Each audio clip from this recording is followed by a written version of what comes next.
Bismillahirrahmanirrahim. Assalamualaikum warahmatullahi wabarakatuh.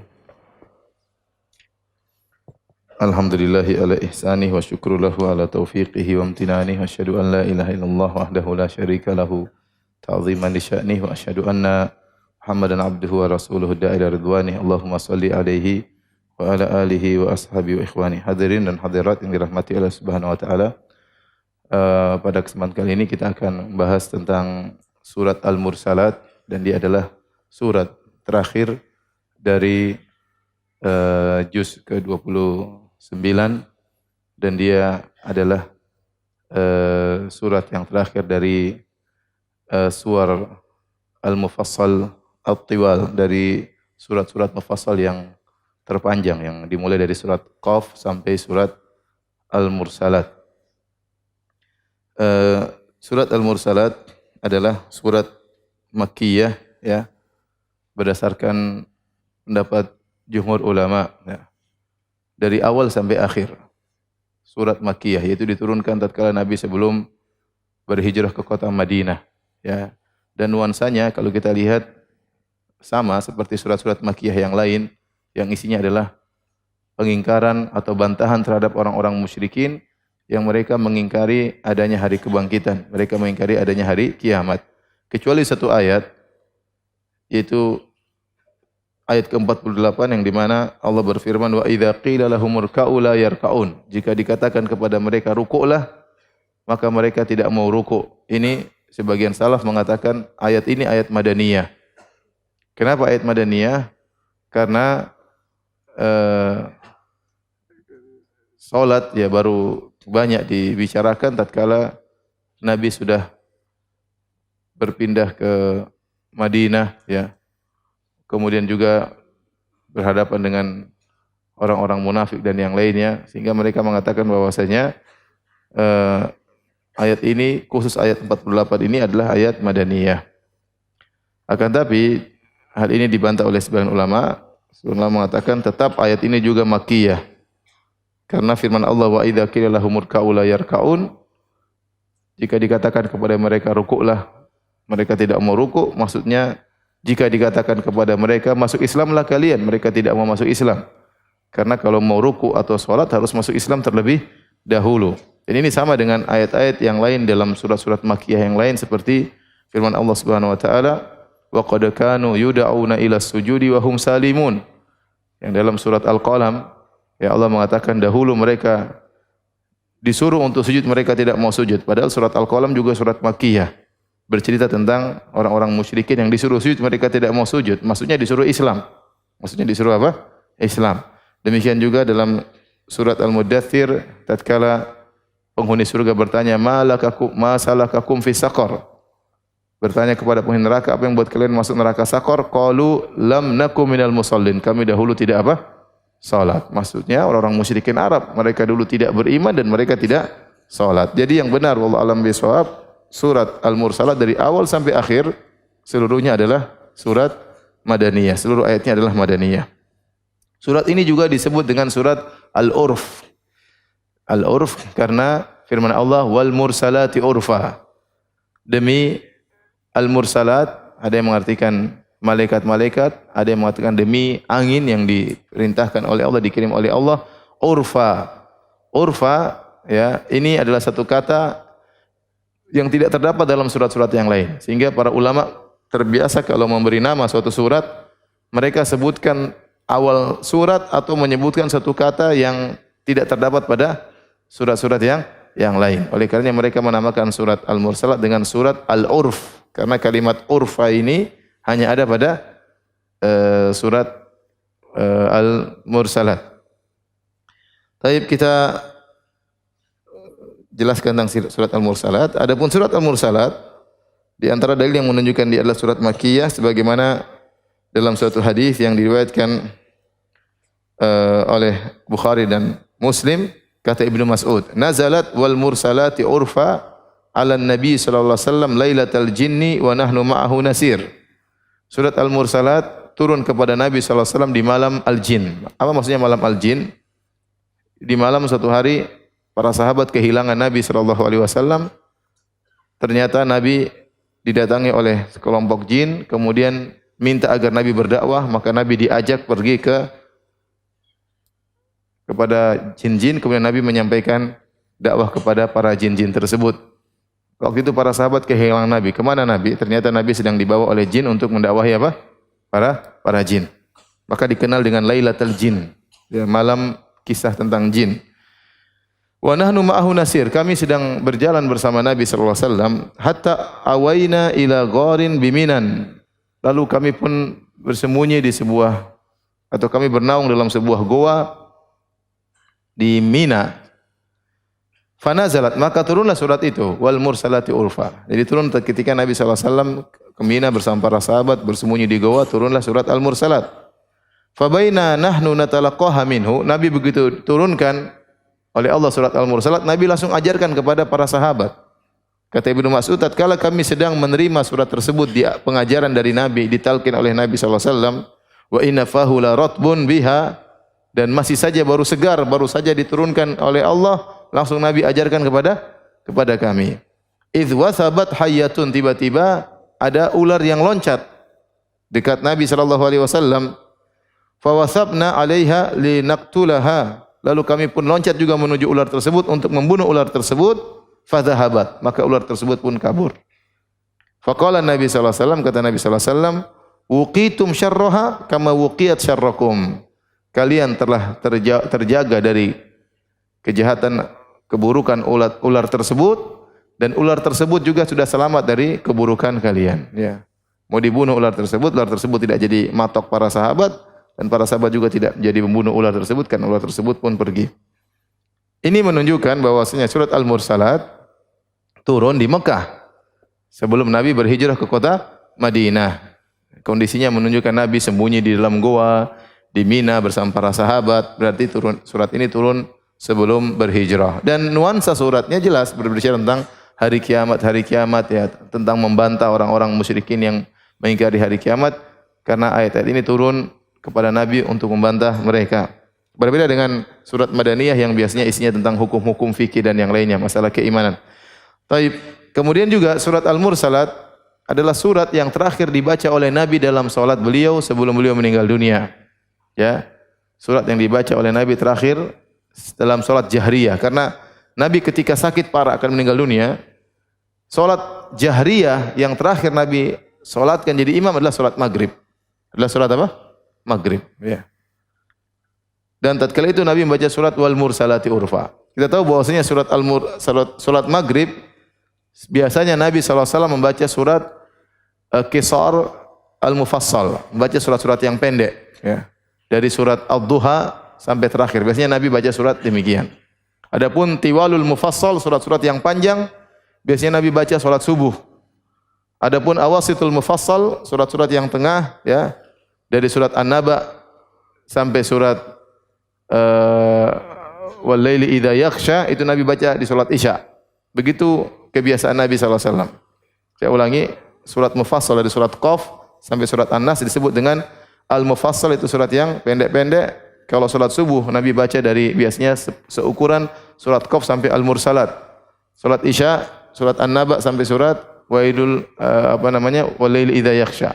Salat Maghrib biasanya dari Ad-Duha sampai surat An-Nas. Tetapi ketika Nabi dalam kondisi sakit akan meninggal dunia, Nabi menjadi imam. Salat Maghrib Nabi baca surat Al-Mursalat, Wal Mursalati Urfa.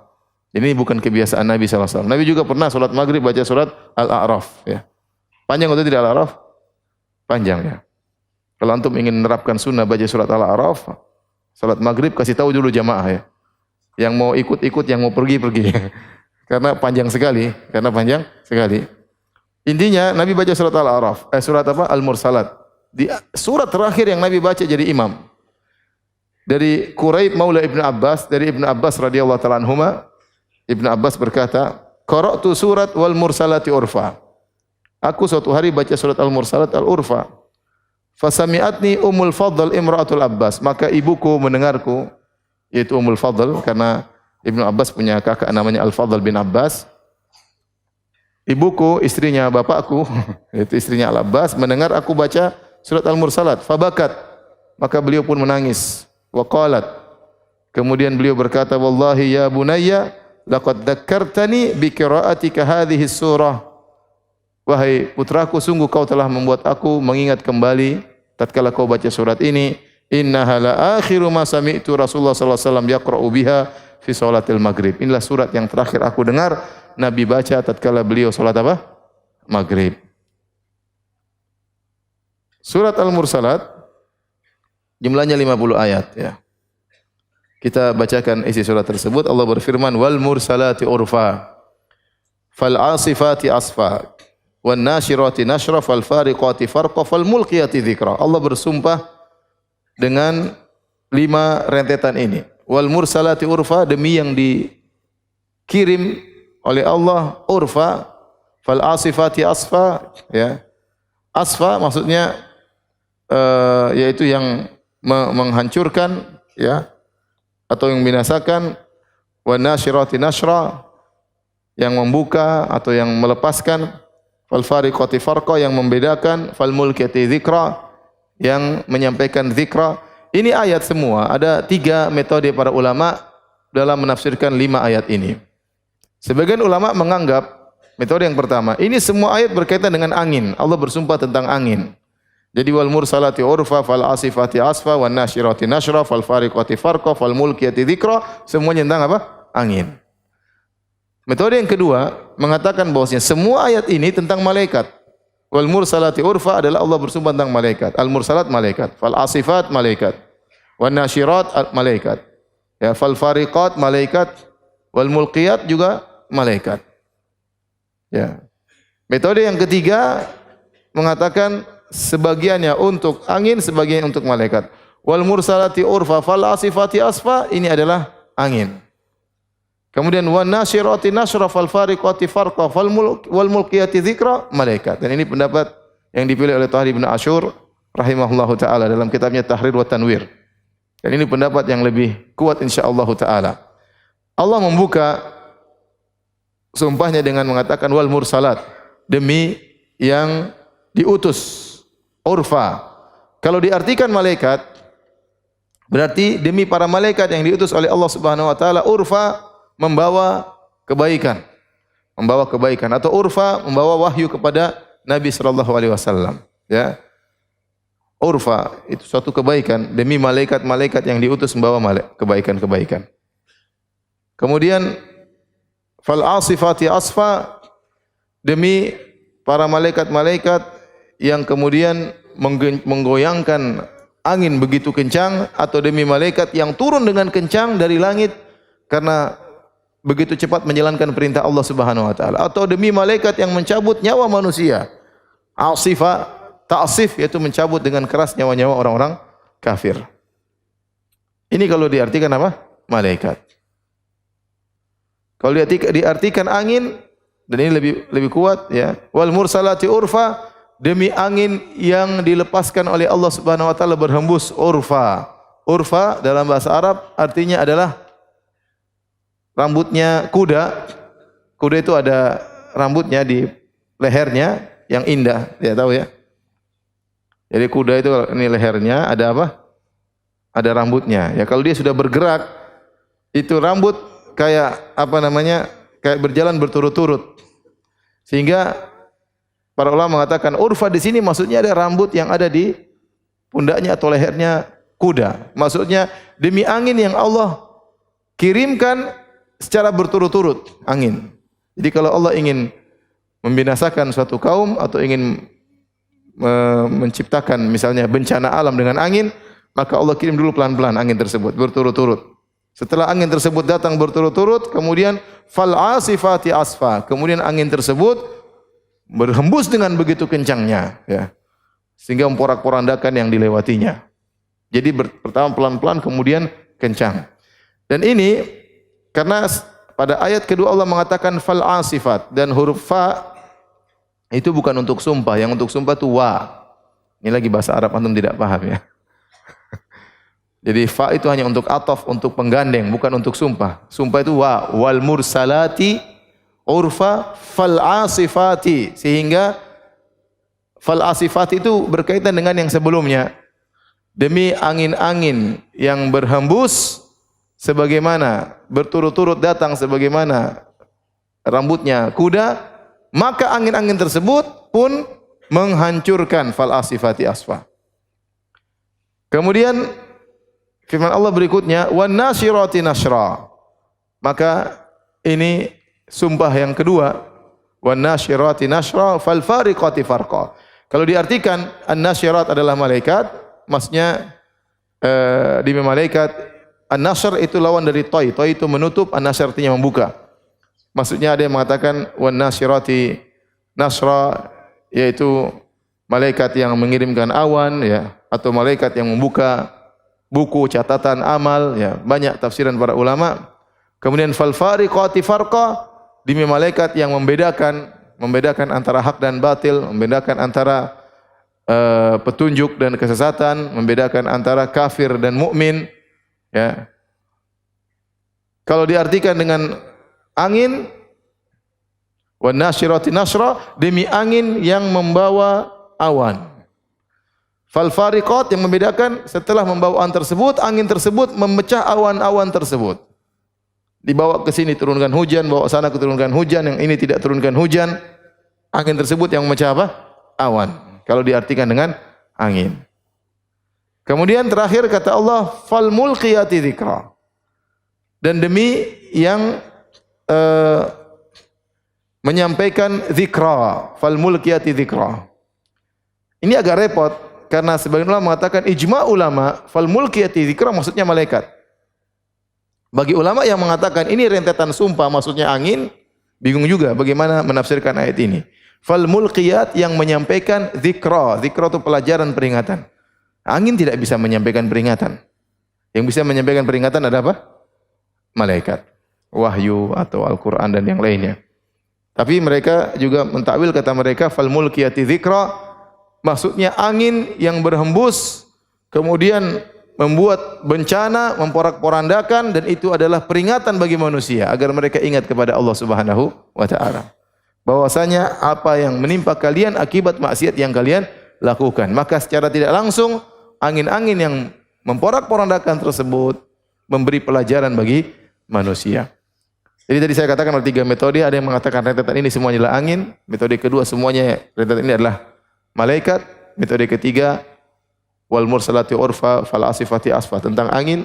Adapun wan nasyirati nashra fal fariqati farqa fal mulkati dzikra, demi malaikat, demi malaikat, demi malaikat. Untuk apa Allah bersumpah dengan ini semua?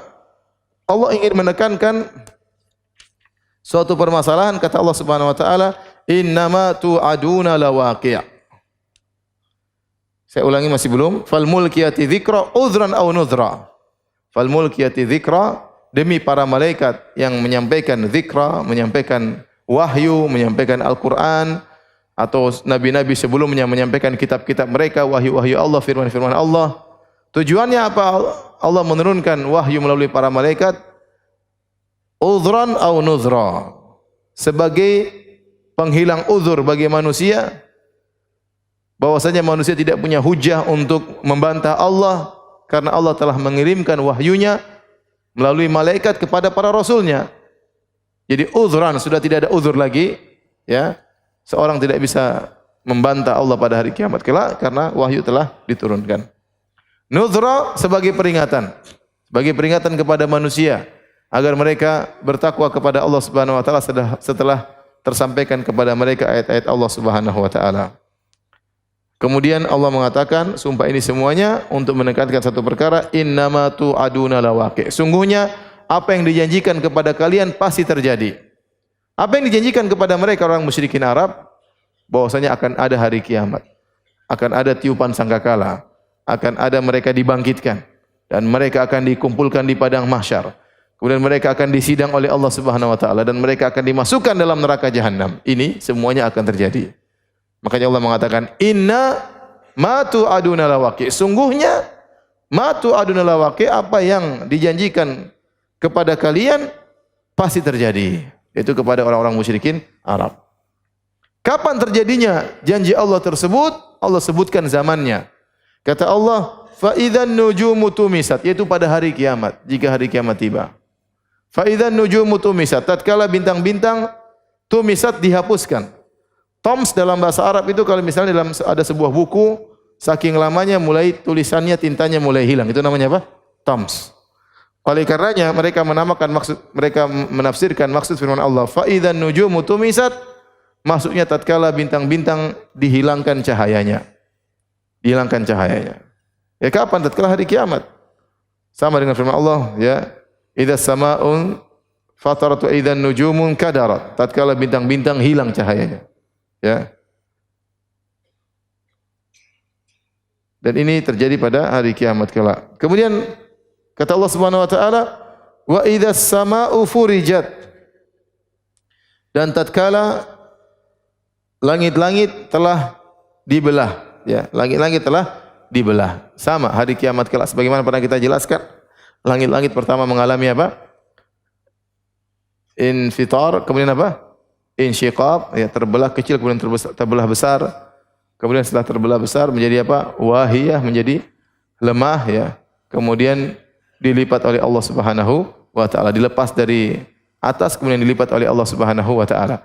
Jadi apa yang menimpa kalian nanti, kalian akan dibangkitkan oleh Allah, dikumpulkan, dihisab, kemudian dimasukkan dalam neraka jahanam, akan terjadi pada hari kiamat kelak tatkala langit-langit terbelah. Wa idzal jibalu nusifat, dan juga tatkala gunung-gunung dihancurkan oleh Allah Subhanahu wa taala.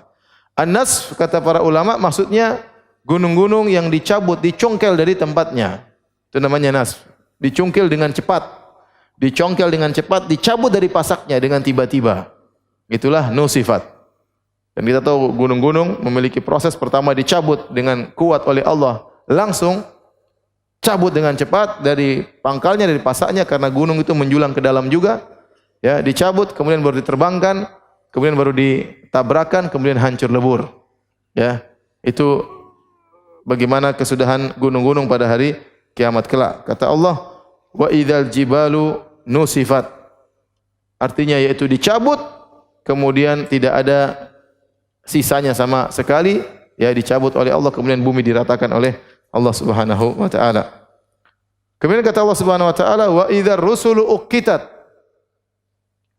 Dan tatkala rasul-rasul telah ditetapkan waktu mereka. Uqitat asalnya dari wuqitat, dari taukid, yaitu para rasul uhdirat, dikumpulkan li waqfi waqtin muayyan, pada waktu yang tertentu.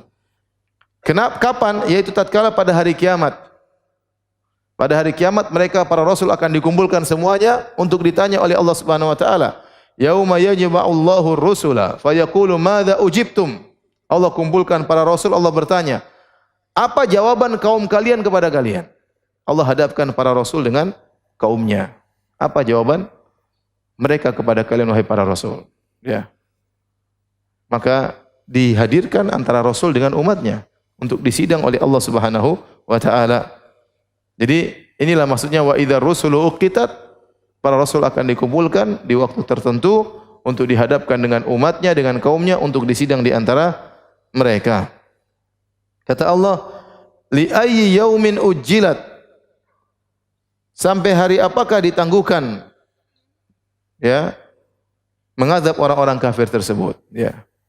Yaitu pada hari kiamat kala, li yaumil fasli, pada hari keputusan, hari keputusan.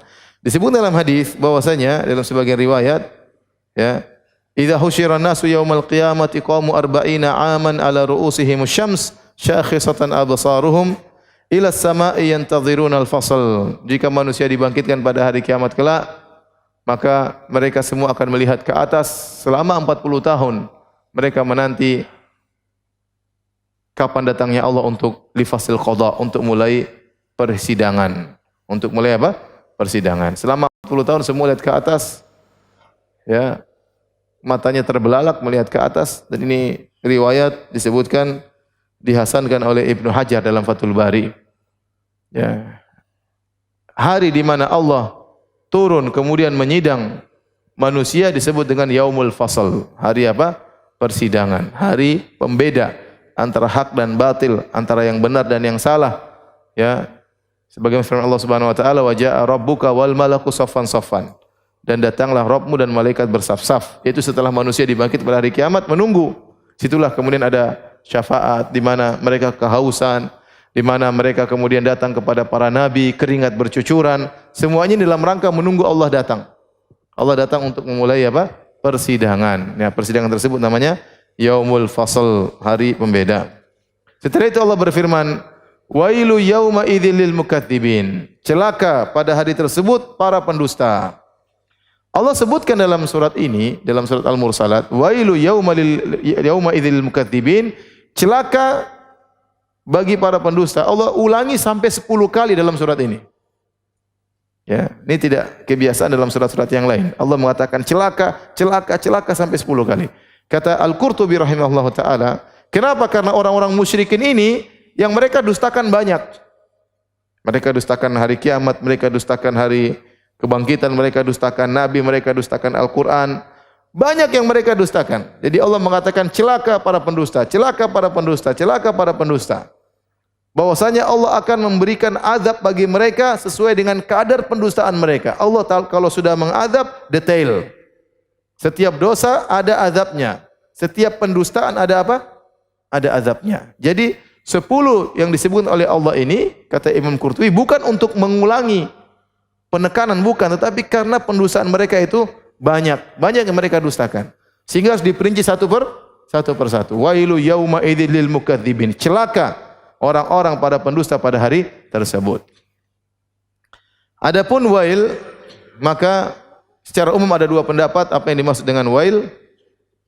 Yang pertama, wail maksudnya adalah secara bahasa celaka.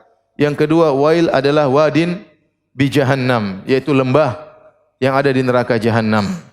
Lembah tersebut isinya adalah kotoran-kotoran, nanah dan kotoran-kotoran yang terkumpul di lembah tersebut. Kita tahu namanya kalau air-air kotor biasanya berkumpul pada tempat yang di bawah. Ya, maka di neraka pun demikian. Ada aliran bau badannya orang-orang penghuni neraka Jahannam, ada darah mereka, ada nanah mereka, ada yang keluar dari kemaluan mereka. Semua kotoran-kotoran yang busuk tersebut mengalir dan terkumpulkan di suatu lembah namanya lembah wail.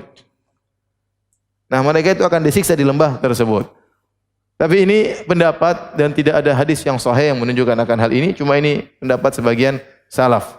Ya, sebenarnya mengatakan yang benar wail secara umum maknanya celaka. Entah azab apa yang akan Allah berikan kepada mereka. Ini pendapat yang lebih kuat, kita bawakan kepada makna umum. Kata Allah, wailu yauma idzil lil mukadzibin. Celaka bagi para pendusta. Apa hukumannya, apa azabnya, wallahu alam bisawab. Setelah itu Allah berfirman, alam nuhlikil awwalin, bukankah kami telah membinasakan orang-orang terdahulu? Ya, orang-orang terdahulu sudah dibinasakan oleh Allah. Kaum Nabi Nuh, kemudian kaum Nabi Saleh, kaum Nabi Hud, Fir'aun dan bala tentaranya. Alam nuhlikil awwalin, bukankah kami telah membinasakan orang terdahulu? Dan kabar tentang kebinasaan orang-orang terdahulu, di antaranya Nuh, kemudian Nabi Saleh, kaum Nabi Saleh, kaum Nabi Hud, Fir'aun, ini diketahui oleh orang-orang musyrikin. Ya. Karena ini pertama kisah Nabi Nuh masyhur, kemudian Nabi Saleh tinggalnya di Jazirah Arab, ya, dekat dengan Hijaz, dekat dengan tempatnya Quraisy.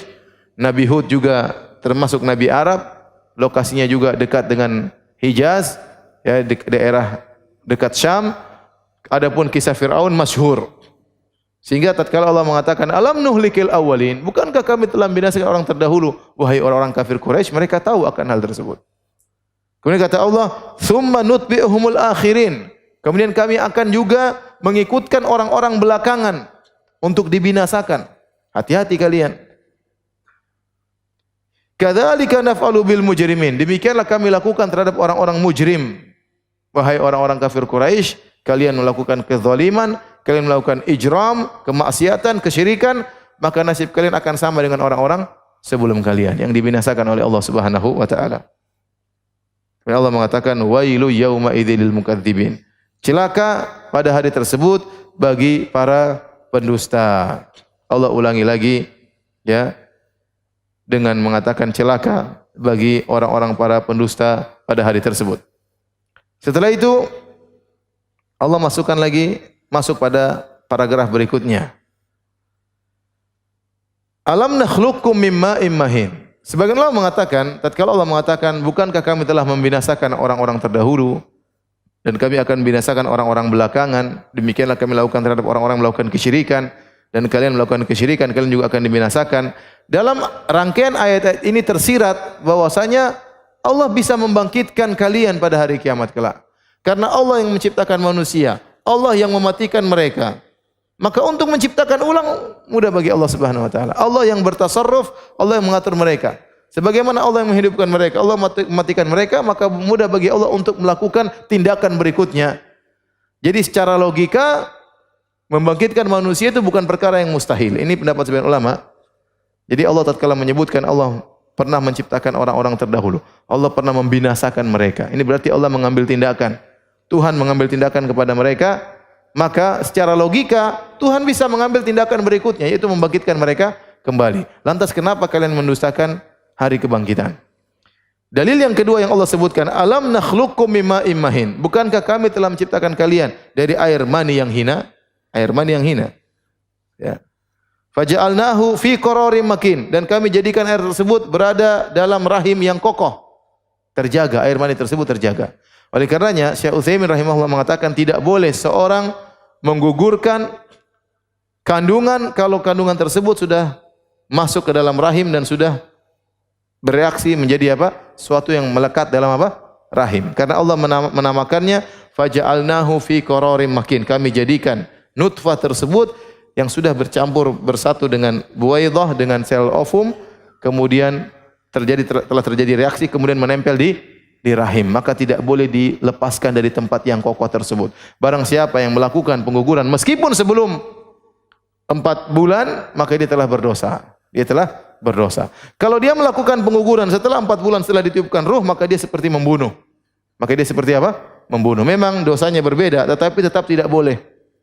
Tidak boleh melakukan proses aborsi.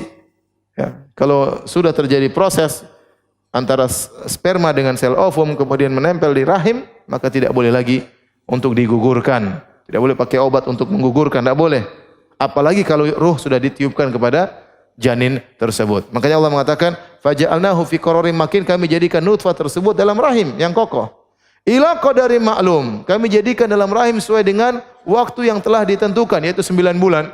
Sekitar 9 bulan. Masa kehamilan. Faqadarna fa ni'mal qadirun. Dan kami telah mentakdirkan dan kami sebaik-baik yang telah mentakdirkan. Ini ada 2 tafsiran qadarna, ada dibaca qaddarna, ada yang menafsirkan qadarna fa ni'mal qadirun, ya. Maka kami telah mentakdirkan dan kami sebaik-baik yang mentakdirkan, artinya kami takdirkan bagaimana bentuknya, bagaimana rupanya, berapa lama umurnya, apa rezekinya, semua telah kami takdirkan. Fa ni'mal qadirun, dan kami sebaik-baik yang mentakdirkan. Kami sebaik-baik yang mentakdirkan.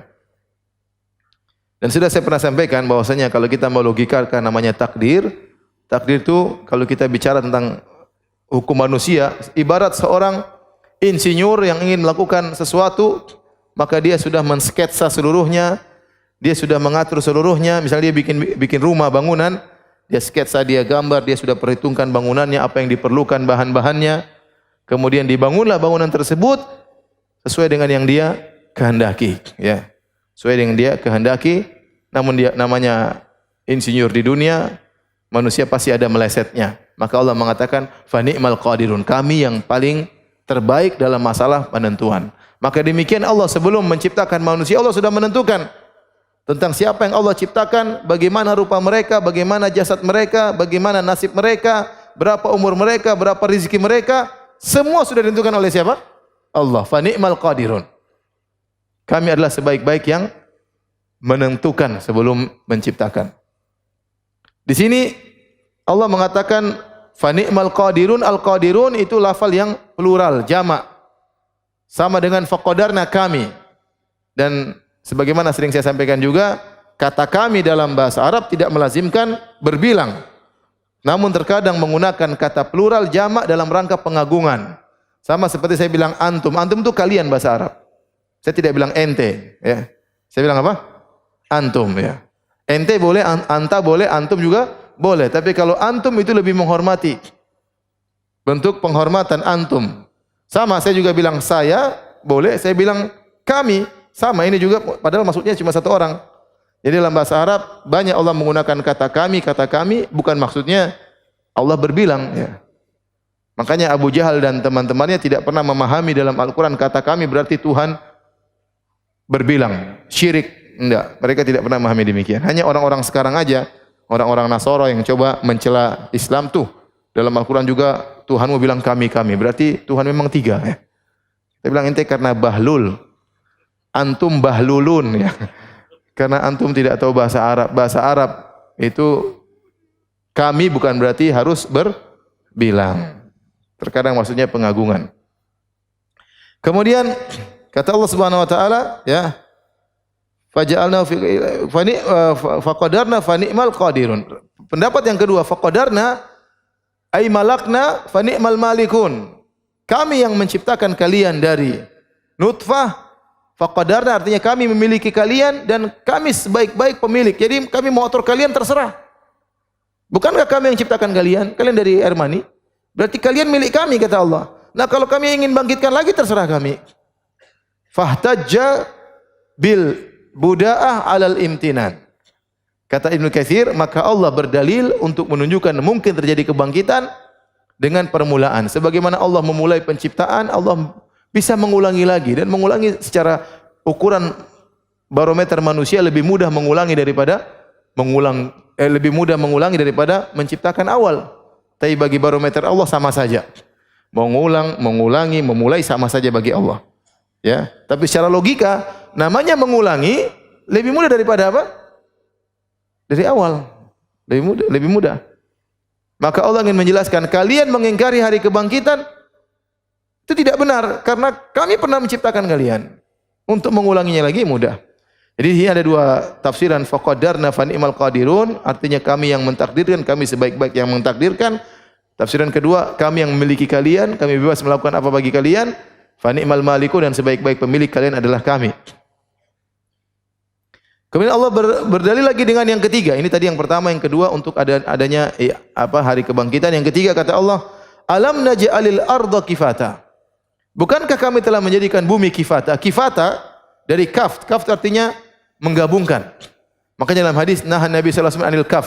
Nabi melarang kaf. Kaf itu apa? Menggabungkan. Maksudnya kalau orang mau salat, dia gabungkan kainnya atau dia melipat apa? Kainnya sebelum salat atau tatkala salat, tidak boleh. Namanya al-kaf.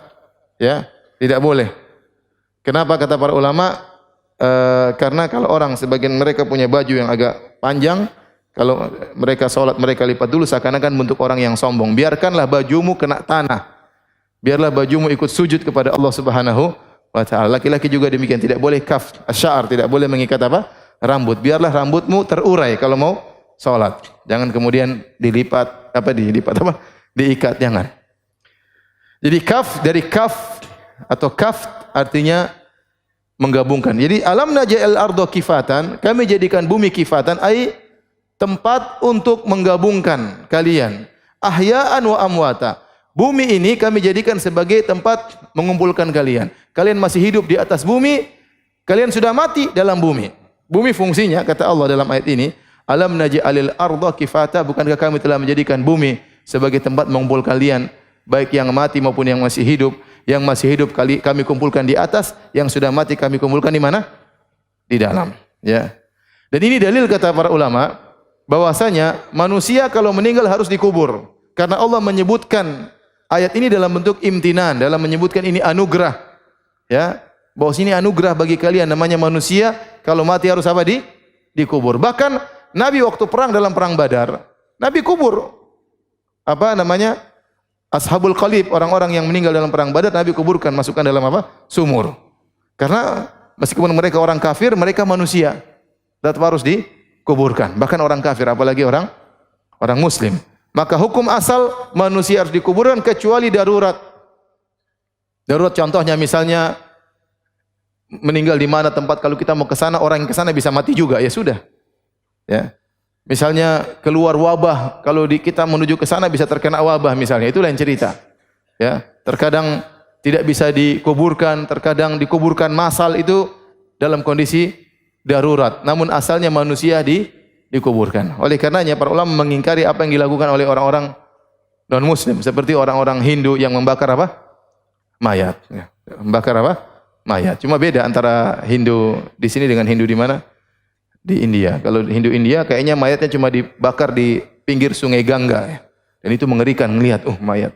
Dan murahan, cuma dikasih kayu murah dibakar. Tapi kalau di sini, di tanah air, itu mahal ya. Mahal, harus biayanya sampai terkadang miliaran. Terkadang orang-orang miskin nggak bisa bakar mayatnya, dia numpang. Kalau ada acara pembakaran mayat besar-besaran dia numpang. Tapi intinya sama-sama dibakar. Itu tidak benar menurut Islam. Mayat tidak dibakar tapi dikubur. Ya. Kemudian juga ini dilakukan oleh sebagian orang-orang Romawi. Mereka dahulu juga membakar sebagian mayat mereka. Adapun orang-orang Persia, ya mereka dahulu kalau ada yang mati di antara mereka, sebagian mereka melepaskannya di padang untuk didatangi oleh burung-burung seperti burung nazar, ya burung nasar memakan bangkai tersebut, atau burung elang, dan ini menurut mereka mulia. Caranya begitu, biarkan dimakan oleh burung nasar. Ya. Ini juga dilakukan sebagian orang-orang jahiliyah, mereka bangga kalau mayat mereka di padang pasir kemudian dimakan oleh binatang buas, dan ini juga merupakan kesalahan. Islam tidak mengajarkan demikian. Ya. Kalau di Australia, Islam, Yahudi, Nasrani juga dikubur. Islam, Yahudi, Nasrani dikubur. Kalau tidak punya uang, dibakar. Jadi biayanya besar. Kalau ingin dikubur, satu orang bayar $7.000. $7.000 itu berapa? Ongkos naik haji. $7.000 ongkos naik haji $8.000. Ya. Jadi ente kalau mau mati harus punya uang berapa? $7.000. Makanya kawan-kawan di sana mereka bikin arisan. Arisan apa? Arisan untuk beli kapling mayat. Jadi mereka kumpulin uang. Karena kalau meninggal repot, harus punya uang $7.000. Kalau Anda enggak punya uang $7.000, maka lebih murah Anda dimasukkan ke dalam tungku dibakar cuma $2.000. Setelah itu jadi debu, kemudian dimasukkan di botol, tanam di apa? Di pasir atau di tanah ya. Jadi Islam yang diajarkan adalah mayat dikuburkan, maka tidak boleh ya dirubah dengan cara yang lain. Kata Allah Subhanahu wa taala, "Wa ja'alna fiha rawasiya syamikhatin." Allah sebutkan nikmat-nikmat yang Allah berikan, "Wa ja'alna fiha," kami jadikan di bumi tersebut rawasi. Rawasi maksudnya sawabit, yaitu gunung-gunung yang kokoh. Syamikhat, tinggi, menjulang. Apa fungsi gunung-gunung? Allah sebutkan dalam banyak ayat, di antaranya firman Allah, "Wa alqa fil ardi rawasiya an tamida bikum wa anharun subulan la'allakum tahtadun." Dan kami lemparkan pada bumi ya gunung-gunung antamida bikum agar kalian tidak goyang ya. Ini ayat dijadikan bahan ejekan oleh orang-orang Nasara ya. Kata mereka, katanya Allah dalam Al-Qur'an, gunung-gunung itu untuk menahan terjadinya goyangan. Tapi ternyata gunung-gunung itu sebab gempa. Ini bagaimana kita mengartikan ayat ini? Gunung-gunung itu justru kalau ada gunung biasanya rawan ada gempa. Sementara Al-Quran mengatakan gunung-gunung pencegah terjadinya apa? Goyangan. Bagaimana kita menjawabnya? Dijelaskan oleh para ulama ya bahwasanya gunung-gunung itu ya Allah alam bisawab, nanti bisa dicek dan menurut ilmiah bagaimana ya. Jadi gunung-gunung itu menurut ahli geologi dan ahli logi-logi yang lainnya ya. Bosnya gunung-gunung itu kan dipasak. Kata Allah, wal jibala autada, gunung-gunung itu ditancapkan oleh Allah. Dan yang menjulang ke dalam lebih panjang daripada yang menjulang ke atas. Bisa jadi yang ke bawah 2/3, yang atas cuma 1/3. Fungsi dari gunung yang terpasak begitu dalam tadi untuk mengurangi getaran lempengan bumi. Menurut ahli gempa dan yang lainnya, mereka mengatakan lempengan bumi selalu bergerak. Kalau tidak ada gunung yang menahannya, maka sering terjadi apa? Goyangan. Tetapi tatkala ada gunung yang menahannya, dia tertahan dengan adanya gunung-gunung tersebut. Makanya kalau terjadi gempa, biasanya yang hancur itu yang lereng jauh. Sementara daerah yang dekat gunung itu aman. Ya. Oleh karenanya seperti di Mekah yang banyak gunung itu daerah yang jarang terjadi apa? Gempa, karena banyak gunung yang Allah pasak di situ. Ya. Adapun gunung kalau terjadi lava, lahar menciptakan gempa, yaitu lain halnya. Ini Allah berbicara tentang hal yang lain. Ya. Jadi jangan dikatakan bahwasanya gunung tidak mendiamkan bumi, kita bilang itu di antara sebab gunung ditancapkan adalah untuk menahan gerakan apa? Gerakan lempengan bumi. Wallahu alam bisawab, ya. Kalau tidak ada gunung maka manusia akan sering mengalami goncangan. Tapi hakikat tentang hal ini saya tidak tahu. Ini sekedar saya baca dari sebagian penelitian. Adapun kalau kita mau baca tentang gunung-gunung, bagaimana gunung-gunung disebutkan dalam kitab Injil, maka lebih parah lagi ya. Lebih parah lagi ya. Mau dibacakan kah? Dan subhanallah, antum lihat, tidak ada agama yang menjelaskan tentang hakikat gunung seperti Islam. Islam menjelaskan gunung ya gunung, dipancangkan untuk menolak terjadinya gerakan bumi. Kalau antum lihat agama-agama lain, seperti Yunani, gunung itu semua agama menganggap gunung itu suatu tempat yang mulia, tempat suci. Makanya orang Yunani mengatakan dewa-dewa kami tinggal di gunung Olympus ya. Kemudian orang Jepang mengagungkan gunung apa? Fuji. Orang-orang Hindu mengatakan dewa-dewa mereka sedang main-main di gunung-gunung. Jadi gunung itu suatu yang megah menurut mereka, tempatnya Tuhan-Tuhan kumpul di situ ya. Kalau Islam enggak, gunung makhluk biasa, cuma ciptakan oleh Allah untuk apa? Menghiasi bumi, untuk ditancapkan agar bumi tidak banyak bergetar ya. Adapun kalau antum lihat dalam Injil misalnya ya. Dalam surat Matius ya 17:20. Yang punya Injil silakan buka ya. Dia berkata kepada mereka, "Jika kamu kurang percaya, sebab aku berkata padamu, sungguhnya sekiranya kamu mempunyai iman sebesar biji sawi, sekiranya kamu mempunyai iman sebesar biji sawi saja, kamu dapat berkata kepada gunung ini, pindah dari tempat ini ke sana, maka gunung ini akan pindah dan tak akan ada yang mustahil bagimu." Jadi diajarkan dalam Injil, kalau kamu punya iman sebesar biji sawi, kamu bisa memerintahkan gunung pindah, maka gunung akan pindah. Kita tanya sama mereka, iman mereka sebesar apa sekarang? Tentu lebih besar dari biji sawi menurut mereka. Biji sawi kan kecil kan? Orang-orang Nasrani sekarang imannya sebesar apa? Sebesar gunung juga mungkin. Seharusnya mereka sekarang sudah perintahkan gunung pindah, harusnya bisa. Karena iman mereka pasti sudah lebih besar daripada biji sawi. Tapi siapa yang bisa praktekkan ayat ini? Bisakah mereka memerintahkan gunung untuk pindah? Berarti iman mereka belum sebesar biji sawi. Berarti mereka kacau semuanya imannya. Dalam kitab Mazmur ya, gunung-gunung melompat-lompat seperti domba jantan. Jadi gunung yang itu loncat-loncat di aneh aja maksudnya. Kalau dalam Al-Qur'an kan gunung terpancang, kokot, sawabit, rawasi, kokoh. Ini dalam Mazmur katanya gunung-gunung apa? Loncat-loncat. Gimana gunung-gunung loncat-loncat? Emang domba, kata dia. Gunung-gunung melompat-lompat seperti domba jantan dan bukit-bukit seperti anak domba. Jadi yang besar-besar seperti domba besar, yang bukit-bukit kecil seperti domba apa? Kecil, loncat-loncat. Bagaimana loncat-loncat? Sangat tidak logis dan tidak ilmiah. Beda dengan Al-Qur'an dalam Al-Qur'an Karim dan banyak aneh-aneh dalam kitab mereka. Taib. Kata Allah Subhanahu wa taala, "Wa asqainakum ma'an furata," dan kami memberikan kepada mereka minuman air yang segar. Furata air segar dari hujan ya. Kemudian dari mata air yang Allah keluarkan di bumi. Dan ini Allah sebutkan tentang nikmat-nikmat yang Allah berikan kepada mereka. Ini dalil yang ketiga. Wahai manusia, wahai kaum Quraisy sekalian, bukankah ini luar biasa semua ciptaan yang kami ciptakan?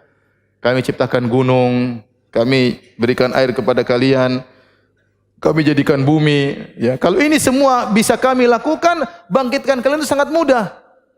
Emang susah bangkitkan kalian? Mau menciptakan ini aja bisa, dan ini berjalan setiap hari, berjalan di seperti ini, matahari dari sana ke sini, rembulan bintang-bintang teratur dengan begitu kokohnya setiap hari kalian lihat. Ini kan susah sebenarnya pekerjaan seperti ini. Lebih susah kalau menurut barometer manusia daripada hanya bangkitkan kalian, gampang.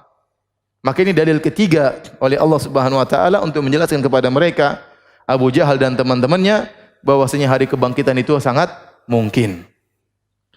Masih ingat tiga dalil tersebut? Udah lupa ya? Baik. Kita lanjutkan, masih ada waktu. Kata Allah Subhanahu wa taala setelah itu, Allah masuk dalam paragraf yang lain. Paragraf tentang bagaimana nasib orang-orang musyrikin pada hari kiamat kelak. Kata Allah, "Intaliqu ila ma kuntum bihi tukadzibun." Pergilah kalian menuju neraka yang kalian dahulu dustakan. Nih, kalian kan bilang neraka, mana adab. Nih, pergilah kepada adab tersebut. Dan ini suatu penghinaan yang luar biasa. Yang kalian dustakan ini ada di depan kalian. Karena mereka selalu mendustakan adanya hari kiamat, mendustakan adanya azab. Bahkan mereka nantang-nantang, mana azab, mana azab. Kami ingin diazab. Kalau ente Nabi turunkan azab. Nah, saatnya kalian menuju kepada yang kalian dustakan. Intaliqu ila dhillin dhi thalathi syu'ab. Berangkatlah kalian menuju dhil. Tentunya mereka tidak mau, tapi ditarik oleh malaikat. Menuju dhil. Dhil itu apa? Bayangan, namanya orang kalau kepanasan bernaung di bawah apa? Zil. Zil apa namanya? Rumah, bayangan rumah, naungan pohon, baru terasa dingin. Mereka di neraka, diazab, mereka pingin ada zil, adanya satu naungan yang menaungi mereka. Kata Allah, pergi ke zil tersebut. Ternyata zil tersebut mengerikan. Ternyata naungan tersebut, kata Allah, dhi thalathi syu'ab, memiliki 3 cabang. Kata para ulama, saking panasnya api neraka mengeluarkan asap. Saking tebalnya asap tersebut seakan-akan zil, ya. Dan itu sangat panas. Sama antum tahu wedus gembel, ya. Kalau gunung meletuskan, keluarkan apa? Wedus gembel. Dan itu sangat panas sampai ada 1000 derajat atau berapa derajat, ratusan derajat. Kena orang langsung gosong selesai. Ya.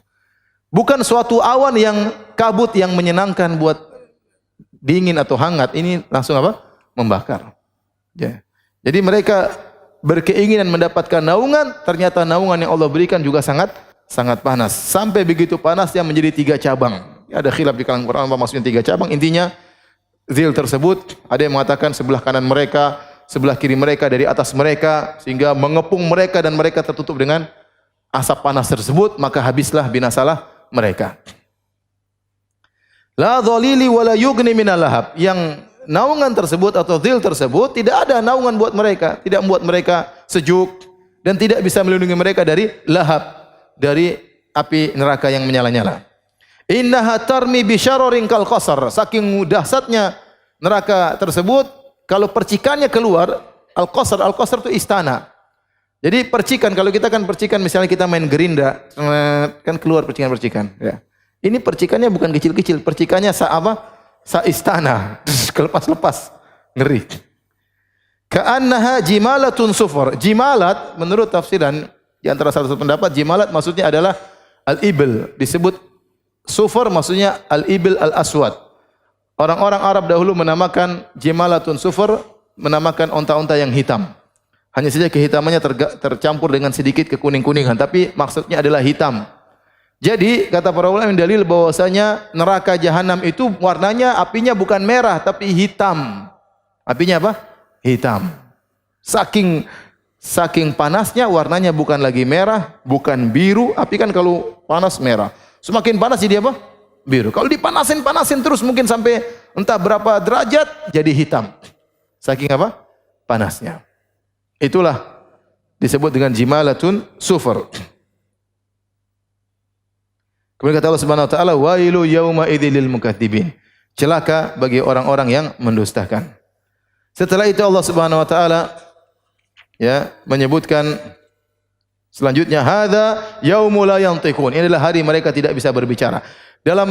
Di hari kiamat kelak ada beberapa tahapan. Ada hari di mana orang-orang kafir bisa berbicara, berhujah, berdalil, berargumentasi. Ada hari-hari di mana mereka sudah tidak bisa bicara lagi. Kenapa? Karena uzur mereka tidak akan diterima. Al-yauma nakhtimu ala afwahim wa tukallimuna aydihim. Hari tersebut mulut mereka dikunci, tidak bisa berbicara. Yang berbicara tangan, kaki. Wa qalu li juludihim, julut mereka, kulit mereka berbicara. Di antara fase-fase tersebut ada fase yaumul la yantiqun, mereka tidak bisa ngomong. Fala tasma'u ila hamsa, terkadang mereka ngomong keras, terkadang mereka hanya bisik-bisik. Di akhirat itu ada berbagai fase. Ada fase mereka bicara dengan jelas, ada fase mereka hamsa cuma bisik-bisik karena ketakutan, ada fase mereka sudah enggak bisa ngomong. Ini fase yang mereka tidak bisa ngomong. Wala yu'dzanu lahum fayatazirun, mereka tidak diberi izin untuk mengungkapkan uzur mereka karena argumentasi mereka tidak diterima oleh Allah Subhanahu wa taala. Wailu yauma idzil mukadzibin, celaka bagi orang para pendusta. Kata Allah, hadza yaumul fasl, inilah hari pembeda antara hak dan batil, antara penghuni neraka dan penghuni surga. Jama'nakum wal awwalin, kami kumpulkan kalian dan orang-orang sebelum kalian.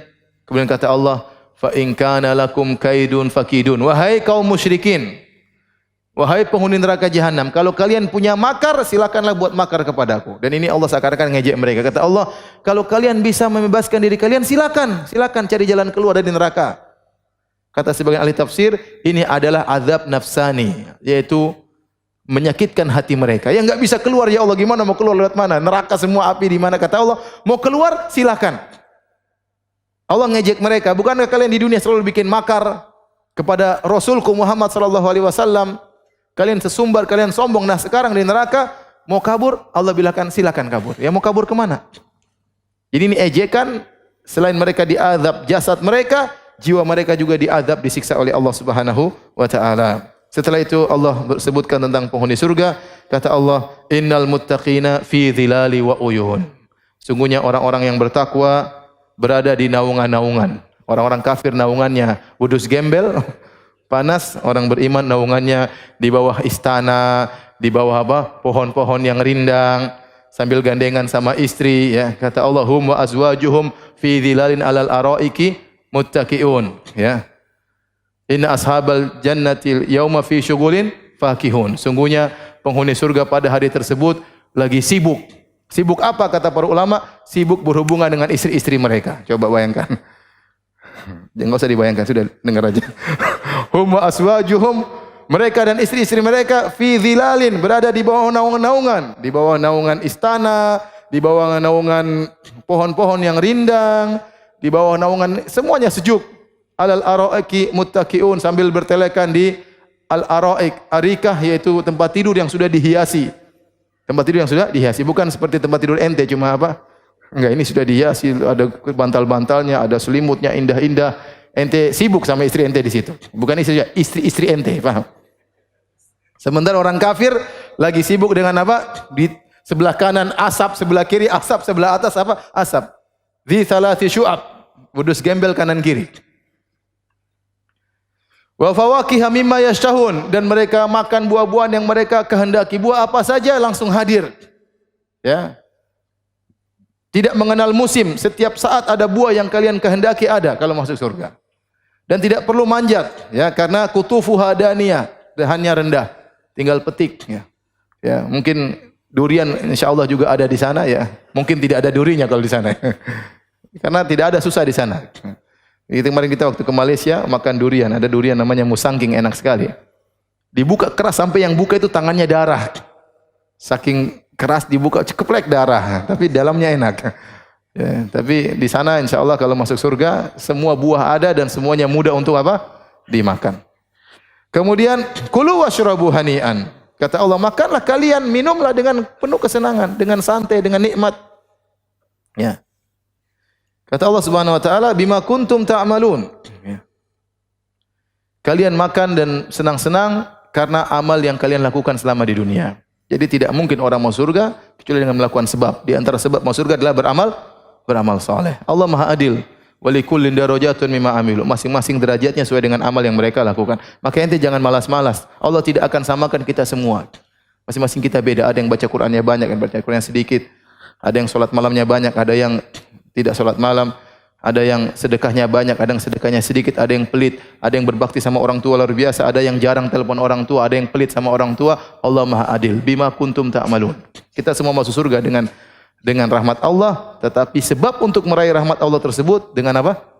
Amal saleh. Dan dengan amal saleh itulah Allah menjadikan barometer untuk membedakan hambanya di akhirat kelak. Inna kadzalika najzil muhsinin. Demikianlah kami memberi balasan kepada orang-orang yang berbuat ihsan, berbuat kebaikan. Kulu wa tamatta'u qalilan innakum mujrimun.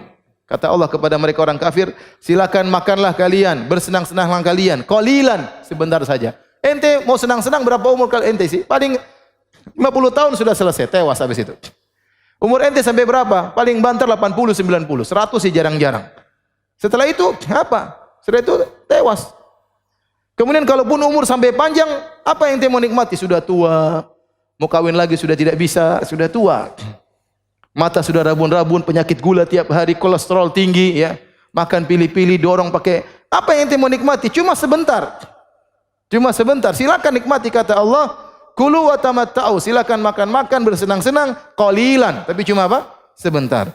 Innakum mujrimun. Sungguhnya kalian adalah para pelaku kesyirikan. Wailu yauma idzil lil mukadzibin. Celaka bagi orang-orang para pendusta pada hari tersebut. Wa idza qila lahum irka'u la yarka'un. Jika dikatakan kepada mereka rukuklah, mereka tidak mau rukuk. Artinya dikatakan beriman, mereka tidak mau beriman. Karena mau rukuk harus beriman dulu. Wailu yauma idzil lil mukadzibin. Celaka bagi orang-orang para pendusta. Fabi ayyi haditsin ba'dahu yu'minun. Mau pembicaraan mana lagi mereka beriman? Kalau Al-Quran yang begitu jelas, begitu tegas, dalilnya terlalu banyak, mereka tidak mau beriman apa lagi dengan apa lagi selain Al-Quran yang lebih jelas daripada Al-Quran. Demikian, subhanakallah bihamdik, asyhadu an la ilaha illa anta, astaghfiruka wa atubu ilaik. Assalamualaikum warahmatullahi wabarakatuh.